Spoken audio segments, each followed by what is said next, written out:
আমাদের সঙ্গে রয়েছেন হলদিয়া পৌরসভার চেয়ারপারসন তমালিকা পণ্ডা শেঠ। তমালিকাদির সঙ্গে আমরা কথা বলবো। তমালিকা, এই সকাল থেকে যে একটা এই লম্বা আপনি এই ওয়ার্ডের প্রার্থীও, এই যে সকাল থেকে একটা লম্বা লাইন, এটা কি আশার না আশঙ্কার? না, সেটা আমি এখন কি করে বলবো। মানুষ কাকে ভোট দিচ্ছেন সেটা তো মানুষের ইচ্ছা, এবং এটাই গণতন্ত্র। কাউকে তো জোর করে কিছু করে নেওয়া যায় না। কিন্তু আমার মনে হয় যে দুটো কারণে দিচ্ছে। একটা হচ্ছে যে নির্বাচন, মানে যে আগের সময়টা, নির্বাচনের দিনের আগের যে কদিন, সেই কদিন প্রচার থেকে শুরু করে সব কিছুতে এত একটা মানে ভয়ভীতির পরিবেশ তৈরি হয়েছে। হ্যাঁ, এবং সেই ভয়ভীতির পরিবেশ থেকে সব দলেরই নেতারা বলেছেন যে সকাল সকাল যাবেন, ভোটটা দেবেন।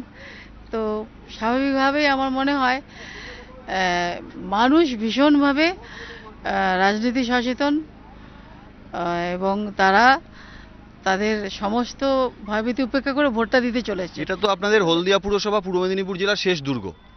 এই শেষ দুর্গ কি রক্ষা করার কোনো আশা আছে? কেন কি বিরোধীরা বলছে 2001-এ বিধানসভা ভোটের পর 2002-তে যে হলদিয়া পুরসভা ভোট হয়েছিল সেখানে আপনারা বিরোধী শূন্য করে দিয়েছিলেন, 25-0 আসনে আপনারা জিতেছিলেন। এবার নাকি তৃণমূল কংগ্রেসের কাছে তার বদলা নেওয়ার ভোট, এবং বিরোধী শূন্য এখানে একটা হবে, এরকম পরিস্থিতি এখানকার হলদিয়ার মানুষ ভোটের মাধ্যমে নির্ধারণ করবেন। ওরা বদলা তো চান না, বদল চেয়েছিলেন। কিন্তু আপনি ঠিকই বলেছেন, ওদের অ্যাটিটিউডের মধ্যে প্রথম থেকে শেষ পর্যন্ত একটা বদলা ব্যাপারই আছে।